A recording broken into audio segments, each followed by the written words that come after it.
അങ്കാരയിൽ നിന്ന് കപ്പഡോക്യയിലേക്കുള്ള യാത്രയാണിത്. തുർക്കിയിൽ വന്നിട്ട് നമ്മളിത് 4-ാമത്തെ ദിവസമാണ്. ഇസ്താംബുൾ, അങ്കാര ഇതെല്ലാം കവർ ചെയ്തതിന് ശേഷം നമ്മുടെ കപ്പഡോക്യ യാത്രയാണ്.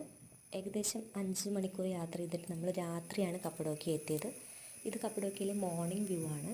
ഏകദേശം 6 മണിയാണ് സമയം. നമ്മൾ ഹോട്ടലിൻ്റെ അപ്സ്റ്റെയറിൽ നിന്നുള്ള വ്യൂ ആയിരുന്നു. അതിനുശേഷം നമ്മൾ അവരുടെ തന്നെ പ്രൊവൈഡ് ചെയ്തിട്ടുള്ള ഒരു ടൂർ പാക്കേജ് എടുക്കാനായിട്ട് ഉദ്ദേശിക്കുകയാണ്. ഇത് നമ്മൾ ഏകദേശം 6 മാസം ഇവിടെ മഞ്ഞ് മൂടി കിടക്കുന്നതുകൊണ്ട് തന്നെ പ്രാചീന കാലത്ത് ആളുകൾ താമസിച്ചിരുന്നത് കേവിൻ്റെ ഉള്ളിലൊക്കെയായിരുന്നു. ആ ഒരു ഫീല് നമുക്ക് തരുന്ന റൂം ആണ് നമ്മളും ചൂസ് ചെയ്തത്. ഹോട്ടലൊക്കെ അങ്ങനത്തെ ആയിരുന്നു. റെഡ് ടൂറിൽ അവർ ഇൻക്ലൂഡ് ചെയ്യുന്നത് കുറച്ച് വാലീസും അതുപോലെ തന്നെ ഈ പറഞ്ഞ കേവ്സുകളൊക്കെയാണ്. കേവ്സിൽ പ്രാചീന കാലത്ത് താമസിച്ചിരുന്ന കേവ്സും ഉണ്ട്.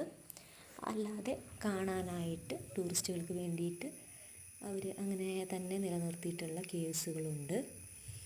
ഇതിൽ ഓരോ കേവ്സിനും ഏകദേശം സിമിലാരിറ്റി ഒക്കെ ഉണ്ട്.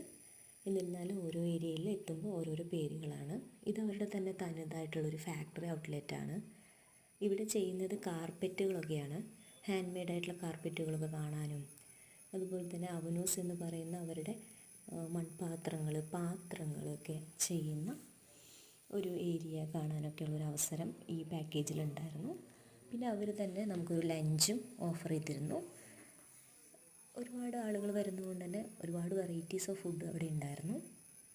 അതിനുശേഷം നമ്മൾ ഓരോ കേവ്സുകളും അതുപോലെ തന്നെ കണ്ട് ആസ്വദിച്ച് അങ്ങനെ ഒരു 1 ഡേ ട്രിപ്പായിരുന്നു ഇത്. റെഡ് ടൂറാണിത്. ഗ്രീൻ ടൂറിൽ അവർ പറയുന്ന കുറച്ചധികം കൂടി വാലീസാണ് എന്നാണ് നമ്മൾ. അതുകൊണ്ട് തന്നെ കപ്പഡോക്യ എന്ന് പറഞ്ഞാൽ ഒരുപാട് നമ്മൾ ഫോട്ടോസിൽ കാണുന്ന ഏരിയകളൊക്കെ ഇതൊക്കെയാണ്. അതെല്ലാം നമ്മൾ കവർ ചെയ്തു. ഏകദേശം കപ്പഡോക്യ ട്രിപ്പ് നല്ലൊരു അനുഭവം തന്നെയായിരുന്നു.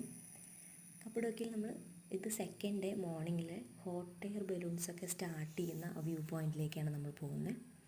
ഈ ഹോട്ട് എയർ ബലൂൺസൊക്കെ ഒരുപാട് എക്സ്പെൻസീവാണ്. അതുകൊണ്ട് തന്നെ നമ്മളത് കണ്ട് ആസ്വദിക്കുക മാത്രമേ ചെയ്തുള്ളൂ. അതിനുശേഷം അതെല്ലാം ഹോട്ട് എയർ ബലൂൺസ് കവർ ചെയ്ത് പോകുന്ന ഏരിയകളാണ്. ലവ് വാലി എന്നൊക്കെ പറയുന്ന വാലീസൊക്കെ. അത് അവിടെ പോയി നിന്നാൽ നല്ലൊരു വ്യൂ പോയിൻ്റ് ആയിരിക്കും എന്ന് പറഞ്ഞ് നമ്മൾ അവിടെയും കൂടിയും പോയി. ആ ഏരിയയിൽ നിന്നുള്ള വ്യൂ ഒക്കെ നല്ലൊരു അനുഭവം തന്നെയായിരുന്നു.